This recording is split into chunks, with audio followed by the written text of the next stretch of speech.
Hi, I'm Laura Cox Kaplan. You're listening to She Said, She Said.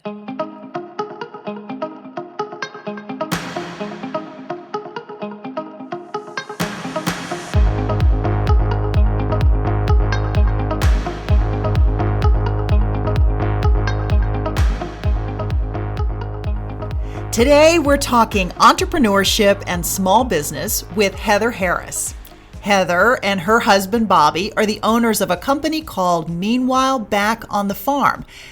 Their company manufactures waxed canvas tote bags with beautiful leather handles. I can attest to the quality as I am the proud owner of quite a few. Their products are assembled in the U.S. in Lynchburg, Virginia, in their factory. Heather and Bobby are one of the 30.2 million small businesses in the U.S. Now, of that number, a full 12.3 million businesses in the U.S. are actually owned by women, and those women-owned businesses generate some $1.8 trillion into the U.S. economy. But it's important to understand what's involved with launching a business, the good and maybe the less good. We'll talk to Heather about her experience, how she got here, how she got off of the corporate track, how she found her passion, and how she's found balance for herself and her family. Heather, welcome to She Said, She Said. Thank you so much for having me. Delighted to have you. Absolutely delighted. Well, it's been a pleasure to come here, and I'm so excited to be here. I love listening to your podcast. Thank you. Thank you very much. So let's talk about Meanwhile Back on the Farm. But before we get to the actual business, I want you to go back and tell me about your background. How did you get to this point? I grew up in a really large family on a farm. I have 4 brothers and 1 sister, and I grew up with a lot of entrepreneurs. My brothers and my father were. And I had a very interesting childhood that my mother started baking bread at a young age, and we sold them and sold the loaves at a farmer's market. And I fell in love with horses, and I wanted to go to horse camp, and she said, well, I bet we can figure this out. I can't afford it, but we own a sewing machine, and I'll teach you how to sew, and I bet you could get yourself there. So I made scrunchies and duffel bags, and I sold them with her, alongside her at the farmers markets, and I put myself through horse camp and riding lessons. That was when I was 8 years old. So that was a good experience. It taught me a lot about working with people, working with customers, and also simple things at a young age of making change. You went to college, ultimately. What did you study? It's kind of funny. I studied animal science, so I graduated with that, and 2 minors, which were in business and political science. But when I graduated, I didn't do anything with them. I actually fell in love with a designer in Boston, and that was my first job, was working for a bag and belt designer. Was it hard to get that first job, given that it was sort of outside of your area of study? It wasn't hard to say. She actually asked me to be an intern, a non-paid intern, and I was pretty bold with her, and I said, ma'am, I'm sorry, I cannot not be paid. I have to pay for my rent, and I have to pay for my food, and it seemed to go well because she offered me a job. How did you have the confidence to push back on her? This is a theme that we oftentimes talk about on the podcast, the idea of us owning our value. And in your case, you were really young, you were right out of college, and you needed to get paid. So you asked for what you were worth. I did. I just knew that I was worth it. I knew I just got finished with 4 years of school. It may not have anything to do with bags or belts, but I knew also that I could bring an eye to her as far as technical design of the belts or the bags. I also knew that I needed to pay for rent, and so I needed to make sure that she knew that I was worth it. Fast forward, you worked for the bag designer, and you spent how many years doing this? So I spent 2003 through 2012 in the bag business. I was in the women's design, which carried me through to New York City, and then I worked in men's design of leather goods down in Virginia. High-end luxury. Very high-end bags going from $500 to $1,200 to $1,500 bags. So I moved to Virginia in 2006. I was brought on to be the director of a bag division of a very large leather company. So I went from New York City to good old the hills of Virginia. Where did you meet your husband? Right there in town. Yeah. I married a townie, and I'm still in town. So you met him when you were relocated to Lynchburg? Yes, I did. I met him in 2009, and he, at the time, was helping his father run his furniture company. So he ran, I think they have around 50,000 square feet, and they manufacture hospitality furniture. Yeah. So when we met and we were dating, it was very interesting to kind of feed off each other because we both could talk the same game as far as production, as far as factory, as far as sales. And even though I was working in bags, he was working in furniture, they were very complementary. You guys get married, you have a baby, you're still working for the high-end luxury good business. What happens next? I had a wonderful job. It was a dream job. I was in and out of Italy. I was in and out of our factory in the Dominican Republic, and I absolutely adored it. But I really felt this calling to be a stay-at-home mom. At the same time, Bobby was looking for a change. People thought we were nuts. Our accountant thought we were nuts. We were getting paid really well. We up and quit our jobs. Just like that? Just like that. And did you have a pretty good safety net? We had a good safety net, but Bobby really honestly said, hey, life is too short, Heather. I want to change it up. You want to be home with Lee? That's great. I can do anything with my hands.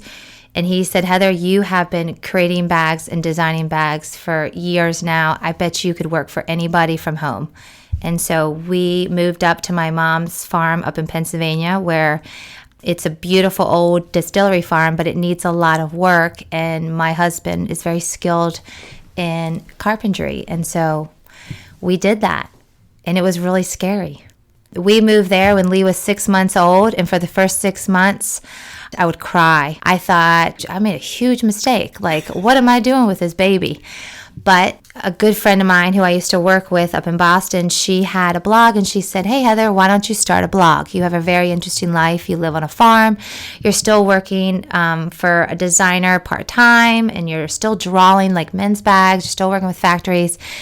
And I said, okay. And Bobby and I talked about it, and I said, okay, we're going to name it Meanwhile Back on the Farm. And so I made up this meanwhilebackonthefarm.com, but I didn't do anything with it for 3 years. And it just sat out in space.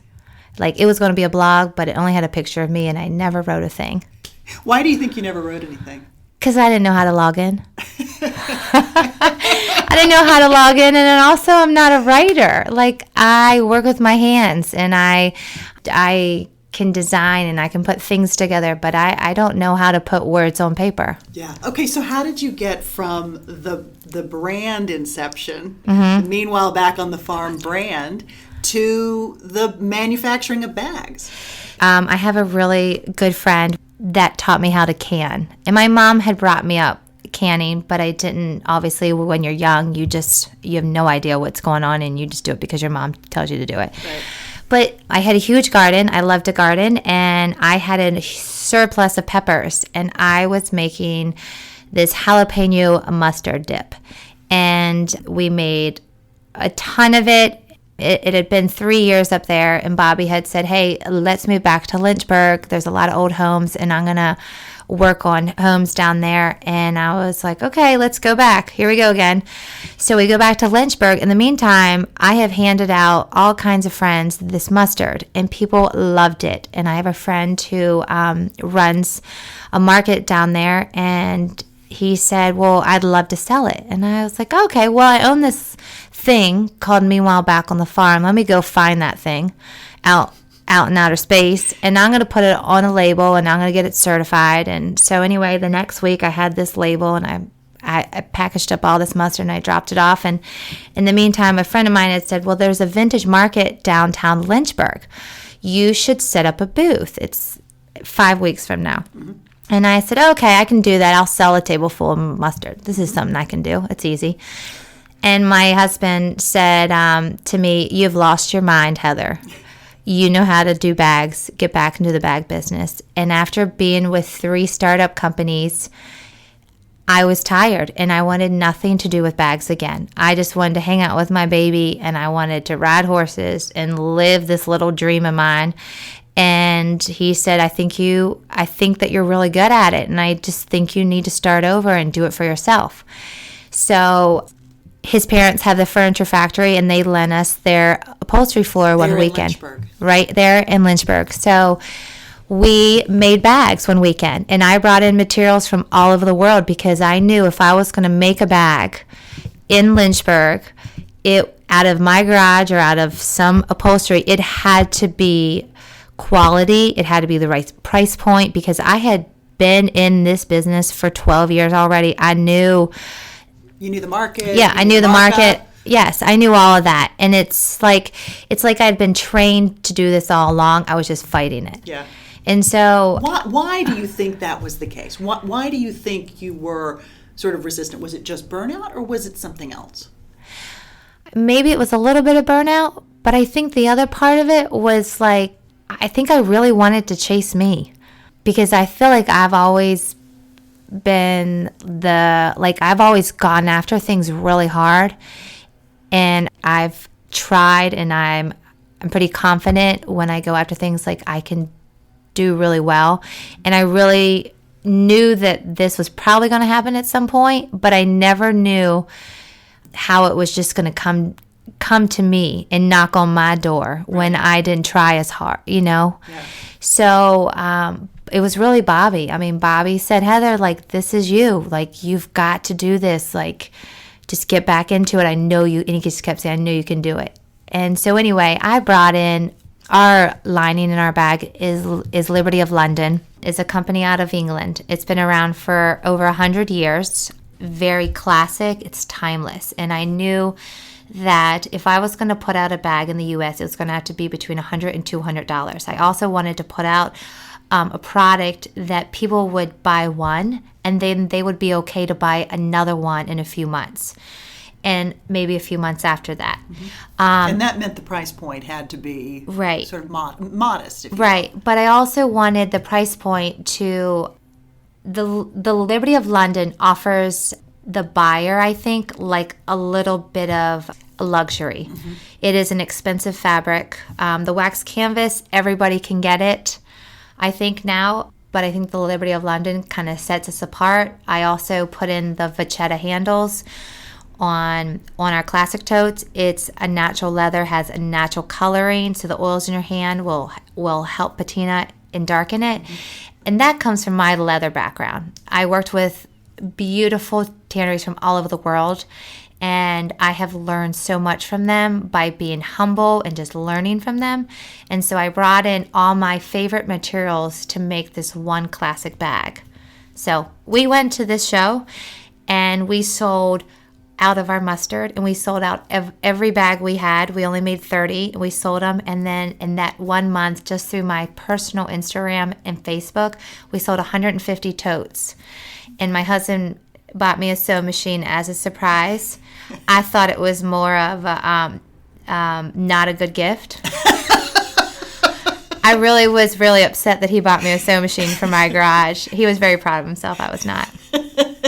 Because then I knew I was in it to win it.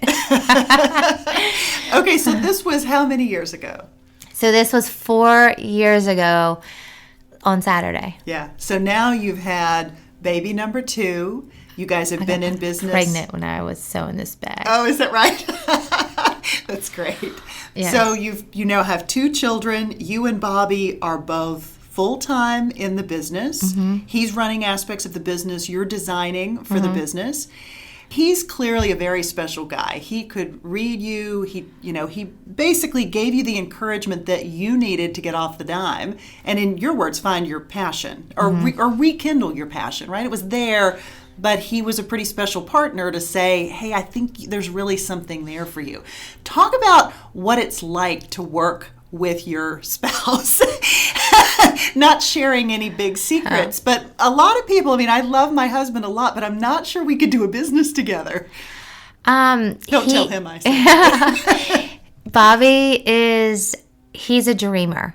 And I think men can be that. I think women, like, we are involved in detail. We are involved in every aspect of detail. If you have children, to the pickup, the drop off, what they ate for lunch, all that stuff. So I am into the detail of the company as well.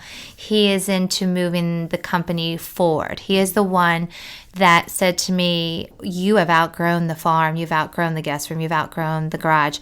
I have looked at a place downtown. And I was like, oh, no, you didn't. But that's, if he hadn't done that, we would have failed, because we would not have been able to keep up with our demand. So he is so good about pushing me to look forward, as well as he doesn't exactly look at all the details. I'm very good at all the details. I do all the back end of our business, as in, I call it the back end, like the website, all the social media, the photography, the design. He can get it done. He can produce bags. He can run the factory. We have 3 full-time stitchers. We have 2 people that just do all the handwork, which is all the leather work, which is strapping and stuff on the bag. And then we have a full-time cutter. So he runs all that day-to-day stuff at the factory. Yeah. But we do feed off each other pretty well. You know, he goes to work at 7 and he comes back at 3, and I like to show up at the factory, and sometimes I'm uninvited. My background is in leather, and that is my passion, and so I have been very fortunate to work with some phenomenal leather companies, and ever since I launched this business, I'm very blessed that they have embraced it. They will honestly send me emails or send me a text message all the way from Italy and say, hey, Heather, I have a lot of 10 hides that look like this. Do you want these? This is something I think you would love. And bam, I say yes. They're in the air, and I have them Monday. So that is what I bring to the table as far as forward thinking for Bobby. What we have a hard time with, but we've worked through it, is where I would just show up at the shop and I would stop everybody from producing, and I'd be like, hey guys, so here's what just came in. I got 10 hides of this hot pink leather. No one else in the market has it, and we're going to drop it tomorrow. So let's make all this up right now, and I can sell it on Instagram tonight at 8 o'clock, and we'll ship by Friday. So he has gotten better with me, because now he sees that we have such a following for those small numbers where people can buy one bag and there's only 10 made. That's a big change in retail, is the advent of social media and what you can do with it to market your product, to sell. To talk a little bit more in detail about sort of how you utilize social media, how that works, and frankly, how you've seen it change, because you were in the business before and after, not in your personal business, but in the business before. And so you've seen the evolution of how that, from a marketing perspective, has really changed the game. Well, it's huge. When I was at my previous company, and when I left there in 2012, I didn't even have Instagram. When we launched Meanwhile Back on the Farm, I had my personal Instagram, and I would put some photos up there and stuff. And then I started the company one, and then I just started Facebook for the company last year. But that is a driver of our business. And honestly, I have taught myself how to do it. I've gone to a few workshops, but I have also been taught to be myself and expose ourselves, because we are a family company. We are different because we are made in the U.S. I mean, it's also run by myself and my husband.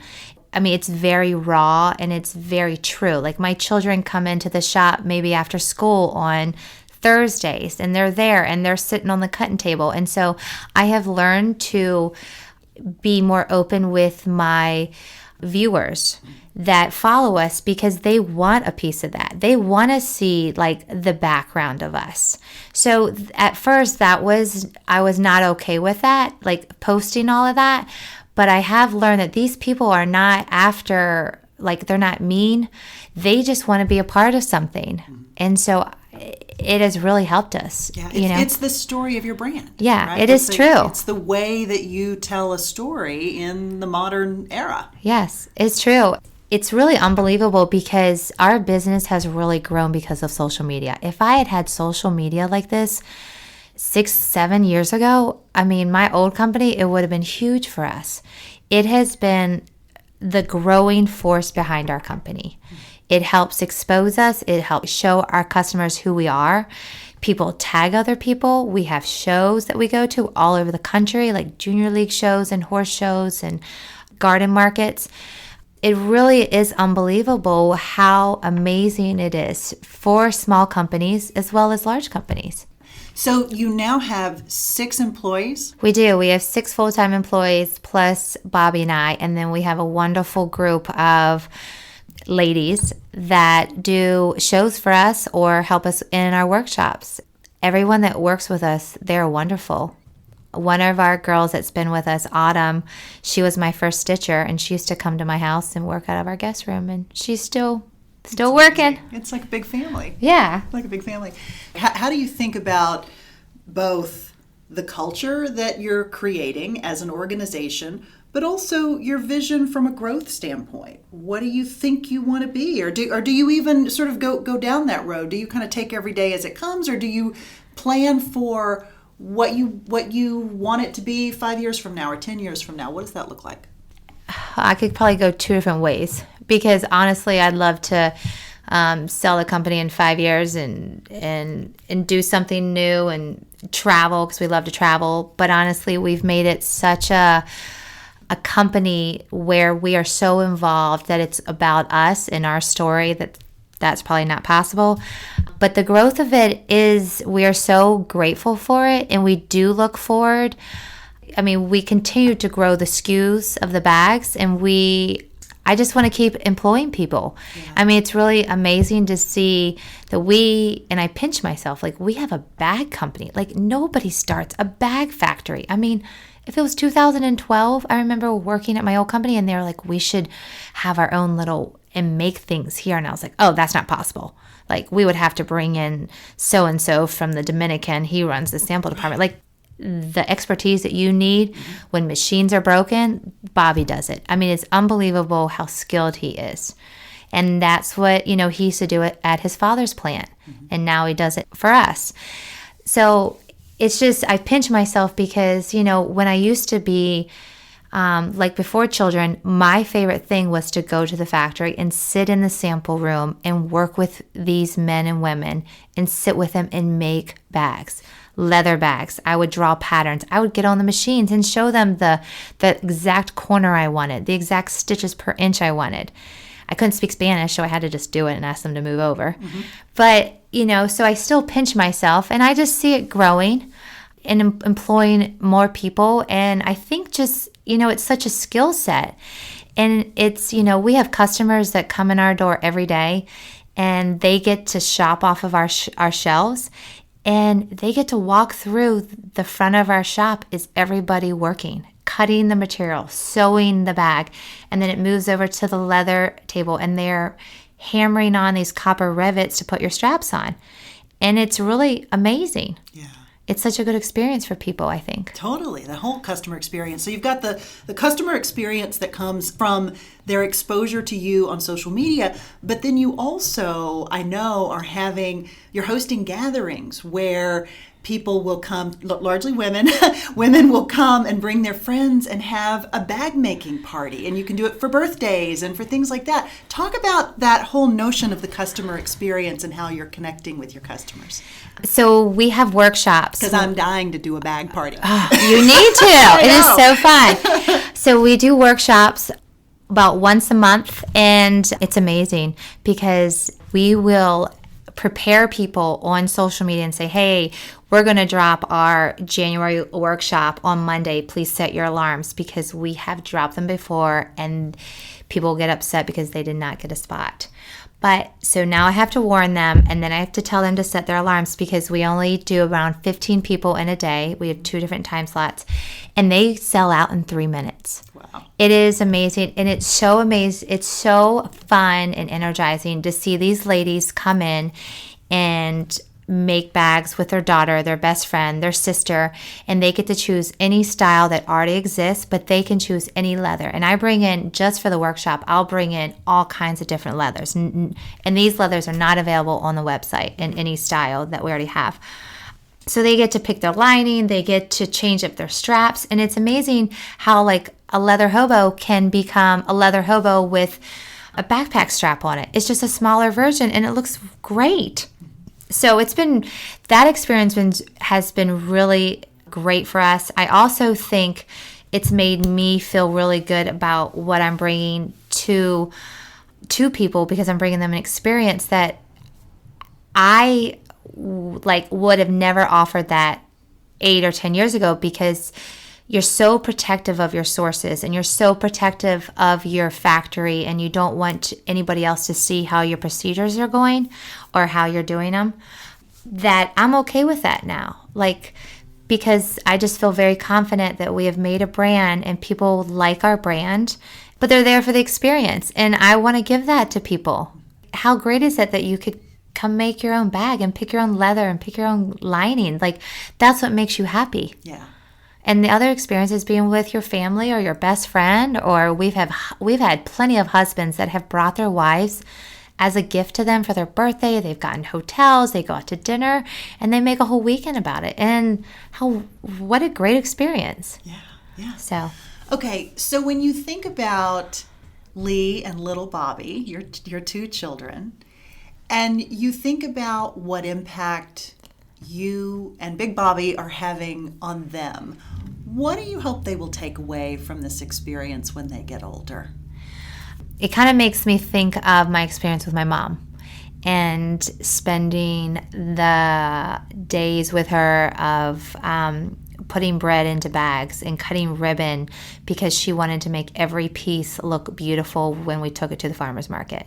The same thing with Bobby. He grew up in his father's furniture factory, and he to this day loves working with his hands, loves building anything. And I just think that having little Bobby, I mean, he goes in there with me all the time, and he likes to sit on the cutting table and he will trace things and he'll glue things with me. And I just think that we're instilling into them this worth ethic. And also I think of showing him that, like, Bobby and I, his dad and I, like, we work together and we love each other and we like to be around each other. And I think for Lee, I mean, Lee loves it. I think she is realizing it more and more because our brand is becoming stronger and stronger. And she gets so excited when she sees someone with a hat on or a bag, and she'll be like, "Hey, Mom, did you see that person over there? They had our hat on." And I think that does something for her because she's been around it since she was, 3 years old. I mean, she was helping me dot all the leather straps back in the beginning and put little marks on them so I would know where the holes would be. So I've taught her from the beginning how to make a bag. Yeah. When you think about our listener, maybe there's some woman that's listening right now who's thinking, gosh, I have this great idea for X. What would be your advice to her? I'm just going to shoot you straight. I think she should just do it. Because if you have an idea and you have a passion, I think you can do it. I know you can do it. You just got to put one foot in front of the other. You got to break it down. You know, things can be so overwhelming, but if you love it and you have that passion behind it and you just break it down, you can do it. Yeah. And just don't let anything get in your way. Just put your shoulders back. When you look back on this experience, what has been maybe the hardest part, and what have you maybe learned about yourself that you didn't know otherwise? I think the hardest part was trust, is trusting myself, or trusting that the company, that it was all working. When it really was. I mean, it was working right in front of my face. I just don't think I believed it at first. Was that because you had a lot of self-doubt? I think self-doubt, or just never thought I would really have my own bag company. You know, I had done it for 3 other companies before, and I had blood, sweat, and tears over there, and I just couldn't believe that, wow, here I go again, but actually it's totally different when it's yours. And I don't want to say it's easier because I think it's very hard. I just think that when it's yours, it's your baby, and you're just so absorbed in it that it's just a natural feeling. And we've had this growth, and I still have doubts, but my husband always says, you need to stop doubting it. Like, look at yourself. So yeah, he's very good for me. Yeah, clearly. Your mom was a really instrumental role model for you. She was very independent. She taught you that independence. She encouraged you to make your own way. Have you talked to her about the success of the business and talked to your family about what it means to them? She is strong and she is independent, and she, all through my whole life, she's been amazing. She's always been there. Just last week, she said, I am so proud of you. I'm proud of you not only for, having a huge job and just saying, hey, I'm done. I'm going to stay home with my kid. And then she said, I'm also proud of you for moving forward. And moving forward, I had no idea what moving forward was going to look like after having a child. Right. And if you had told me 4 years ago, oh, Heather, you're going to have a bag company and your husband is going to work with you and you're going to employ people and you're going to ship bags all over the country, I've been like, you lost your mind. But, she is so encouraging, and she always fills your bucket. And I think that's helped so much. I do have a large family, and every one of them, they buy our stuff, they wear our stuff.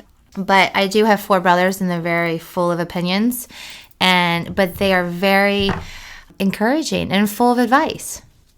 Running a small business, a growing business, is a family affair in your case. Balancing the demands of a growing family at the same time can be pretty challenging. So talk about what that looks like for you guys. You talked a little bit about Bobby comes in early, you come in a little bit later, kind of how you shift off, but talk about what that looks like. So right now actually is our busy season, and we do a lot of markets on the weekends. So anywhere from like a junior league market to, we just had like a horse show last weekend, and then and are you all over the country or mostly just on the East Coast? Or? We do have some stuff. We had like Kentucky and Utah, Wisconsin. Wow. So kind of all over. But I do have a good group of girls that help us out. So it's just about being organized. But what's great about what Bobby and I have done is that he steps in. So I try not to be gone for more than 3 days at a show. And so he will step in and either take over that show or the girls will help me. And also he's at home with the kids. So he gets to take them to school, and then he goes to the shop all day, and then he takes them home and he does the whole routine. But it's really made, I think, the value that I bring to the table at home very transparent. I think that is a struggle for women that have their own business is, we still think about the folder that goes in your daughter's backpack. Right. Has it been signed? And the lunch and the Halloween party. Everything. And the costume. And we're still trying to run a business. So I think it's been really wonderful that we do have shows, and then I do get to travel a little bit. I don't travel that much, which I am totally fine with. But he does step in. Well, you're a true partnership, really, in every sense of the word, and the example that your children get from your relationship and the partnership that you have at home as well as the partnership in the business is a really beautiful thing. Thank you. And that's pretty incredible because not everybody has sort of mastered the whole partnership aspect, right? We talk a lot about that. I don't know if we're masters, but we still do try. As women, we do tend to pick up a lot of the extra slack, as you're sort of alluding to. Like, there are things that we tend to do either because it comes more naturally to us and maybe not as much for our husbands. And again, that's generalizing, but for the most part, an awful lot of us take on more of that kind of responsibility. So it's beautiful when you find a way to create that nice balance. How about setbacks? We haven't talked about things going wrong. I'm sure you've had experiences that didn't quite work out the way that you had planned, and maybe how you come back from a setback or a failure, kind of how you look at things like that. So we had a setback a few months ago where we got in a drum of leather, which is basically 40 hides of leather, and it came in. I was not there at the shop, and they went ahead and cut it up, and it goes onto the bottoms of our bags. And to me, it was too much red was in it, which doesn't complement our strap color. I did not see it until I got to a show. Turns out that it had all been cut up and made it into 400 bags. Yes. So that's kind of a setback. I was not okay with it, but there's not much we can do. It's already been cut. It's already put into bags. And so you kind of there's nothing wrong with the leather. There's nothing wrong with the bag. It's all still made the same quality. They ran it exactly the same. So you come up with a new name for it. You come up with a new style, or you come up with a new design, or a new collection. And so that's what we did. We've been fortunate enough because we do have our hand on the factory every day, and we're in there every day, that we don't have a lot of mistakes. We do some custom works where you can, if you like the camouflage wax canvas backpack, but you want a hot pink zipper, we will put a hot pink zipper in there, and then you can choose your lining. Like, we've done those where we've put in the wrong lining, and that's no big deal because we're going to make it right, and we're going to send you the new one, and we're just going to take the other one and sell it at a show. So we haven't had a lot, and I think that is just because we are there every day and we're not having to send our materials off to a factory. So we have been very grateful for that. Yeah, but when bad stuff happens, what do? How do you kind of bounce back? Like, sometimes it's not fixable. Maybe it's not something at the company. Maybe it's something else. Maybe it's something more personal. How do you look at setback? I mean, setbacks happen. I think we just look how to make sure it doesn't happen in the future, and how that we can be better, And we also don't throw blame. We're all there together, and I mean that as Bobby and I. Like, it's not ever his fault, and it's not ever my fault, and I'm not going to point finger, and he's not going to point a finger at me, and I think that's a very mutual agreement that, if there is a setback, we are going to deal with it together, and it kind of is what it is, but we're going to figure out how to make it better or how not to do that again. Looking back, what are you most proud of when you look at this business and you think about what you guys have created? I think of the environment that we've created. I'm proud of that we have created an environment of people that work for us that are very happy. They're very proud of what they do. I'm very proud of what we do, and so is my husband, and so are my children. My little boy is 3, and he can spot a hat at a grocery store. That has your logo. Yeah, and he'll be say, "Hey, Lulu, did you see that rooster hat?" And I would say one more, and I just say, like, proud of the life that we have created. Like, we honestly walked away from phenomenal jobs, and that many people said, that was crazy. Even our accountant said, "What are you doing?" But I wanted to be home with my child, and Bobby wanted to change it up. And, and we just knew that we were going to be okay. We had a little bit of a safety net, but we also knew that we could work with our hands. And he knew I was creative, and he knew he could work with his hands, and it all worked out. Yeah. We ask every person who comes on the podcast for a single piece of advice, a life hack, a mantra. It could be what you wish you had known when you were just getting started. What would be yours? I think mine would be, if you are starting out, or you want to start something, or you have an idea and you are passionate about it, it will work.